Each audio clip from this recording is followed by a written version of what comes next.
Hey everybody. For this demonstration, what we're going to do is talk about using some of the paintbrushes in Illustrator to make colorful artwork out of our black and white line art in Illustrator on our vector art. So we're going to start with this picture. It's a Calvin and Hobbes drawing that was done in black and white line art. All right, so we've got that picture. You can see how it's a combination of different line segments, and these are actually using little brush marks, and they come from the brush palette. There are different types of brushes, which I'll kind of explain in a minute, but this drawing is all done in just black and white line art first. So the reason for doing that is just like if I was working off of a sketch or a drawing, I want to have that line art in place so I can give myself my own coloring book page where I can paint and create the underlying artwork as I go along, the colorful part of the artwork as I go along. So what I've done is I've separated the artwork into two layers. I have an ink layer and then I have a color layer. So for this method, I'm going to be doing my color separate from the ink lines.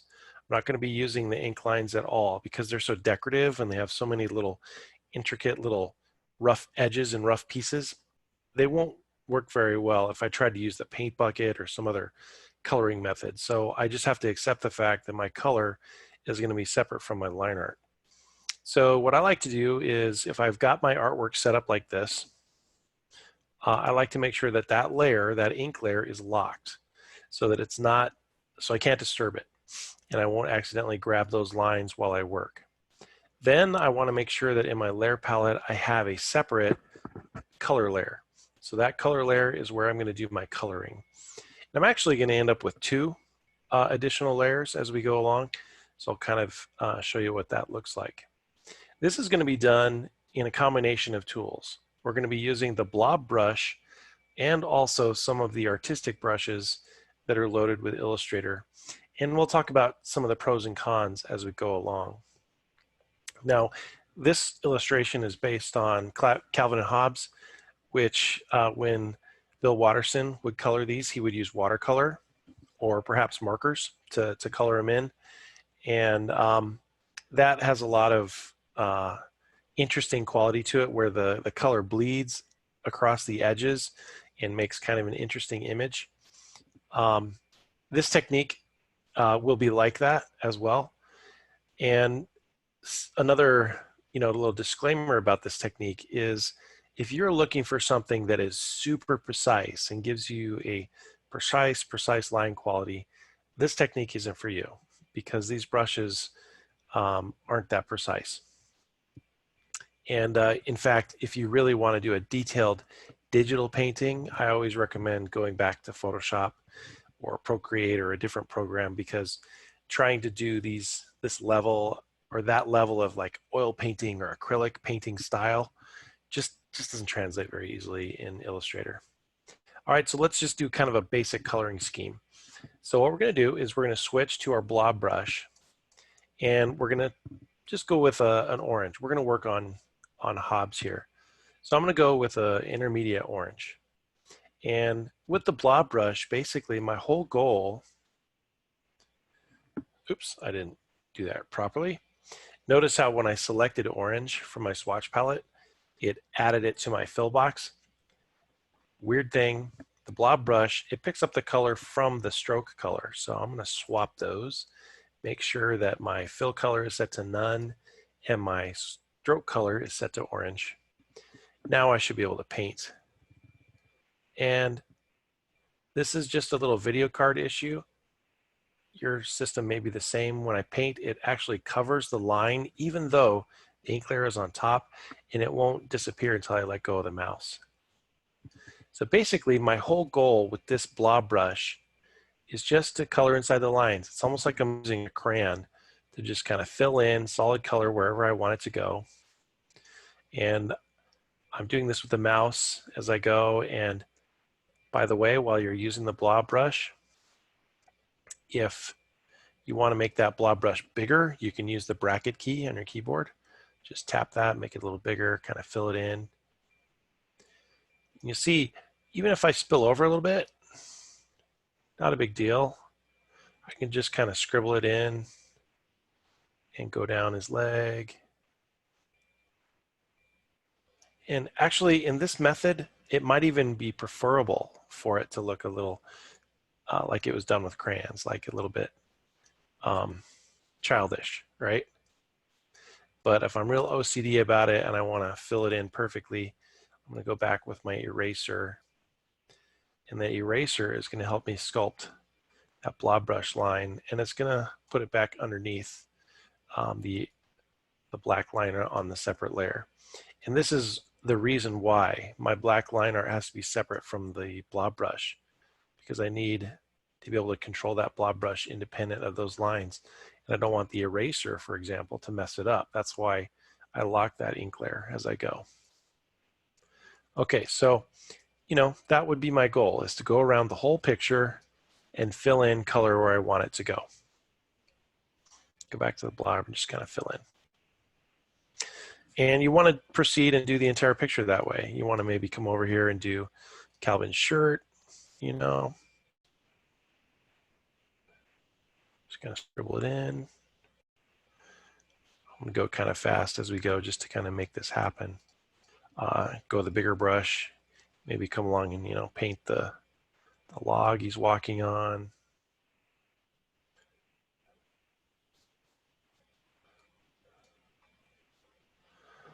So in the interest of time, I'm not going to go back in and fix all these little errors and things that might appear, but I could even do some light blue and fill in the water, and so on. So the blob brush is what we're using to fill in our base color. All right, there we go. So let's pretend that I've gone here and, gone through and fixed up all the color and painted my beautiful little Calvin and Hobbes picture. I spent a lot of time making it just right. Well, it's not quite finished, because now I'm going to use another combination of brushes to do some detail. So again, just imagine I'd gone through and painted the whole thing. Now it's time to make another layer. I want to separate the blob brush layer from the shadow and the highlight layer. So I am going to lock that color layer, and I'm going to create a new layer. And I could label this, shadow or something if I wanted to. Or I could just call it detail. That's fine. Call it detail. And now I'm going to try out a different set of brushes.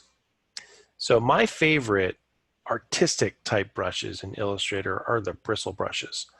And those only work with the normal paintbrush tool. So I have to switch back from the blob brush to the paintbrush tool. And then I do want to make sure that I open the brushes palette.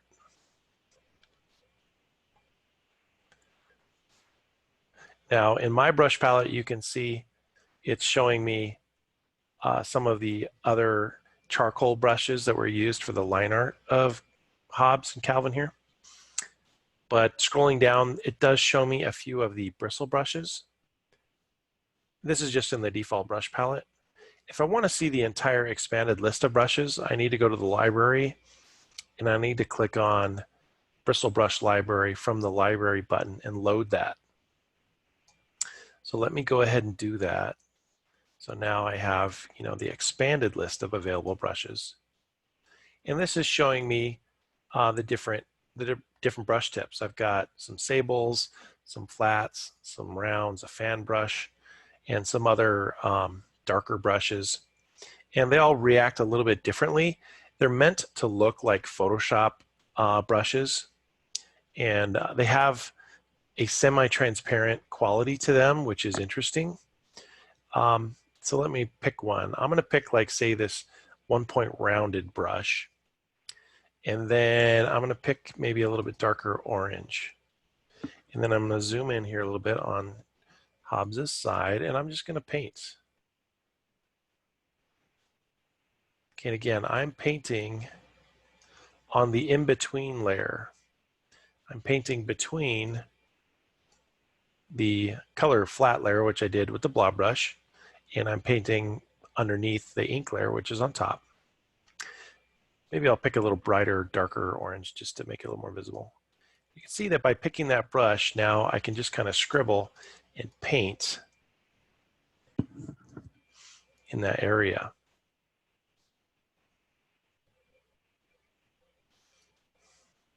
Now this is where you don't have a lot of control.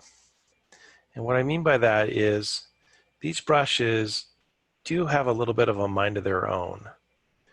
Sure, they have some semi-transparent quality and they have a little bit of a bleed to them, so they almost look like they're meant to be somewhere in between a watercolor brush and a marker or something like that. And they really are legitimately vector lines. It is painting with strokes, right?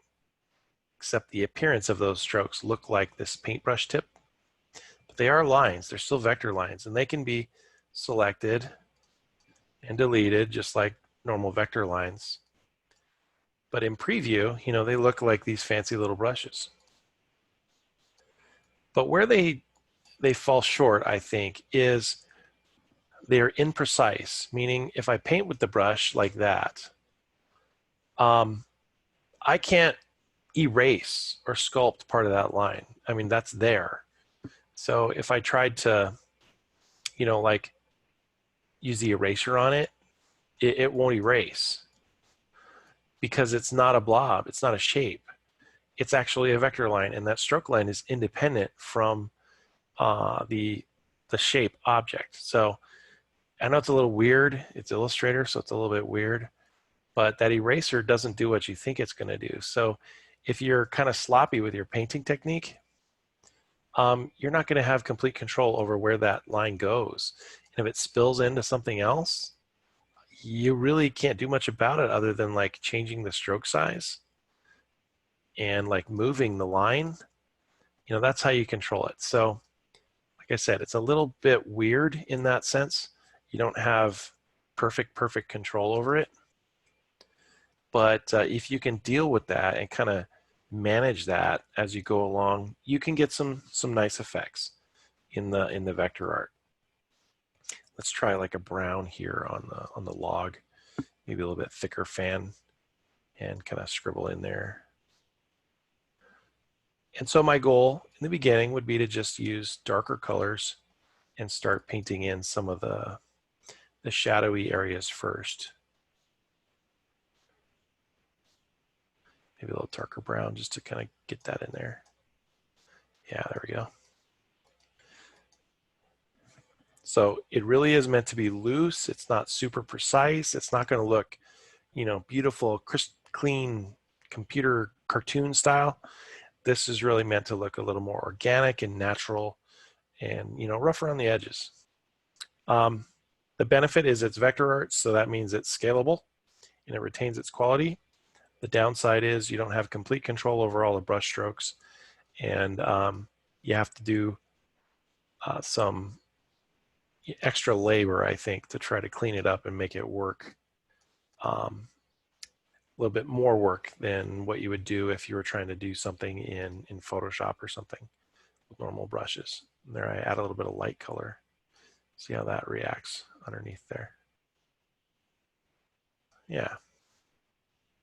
So that's one method you could use for painting and detailing your vector art. We'll go ahead and leave it at that. I'm not going to spend time finishing it, but you can practice and see how it works for your needs. See if it's something that you want to use for your artwork. All right, thanks. See you later.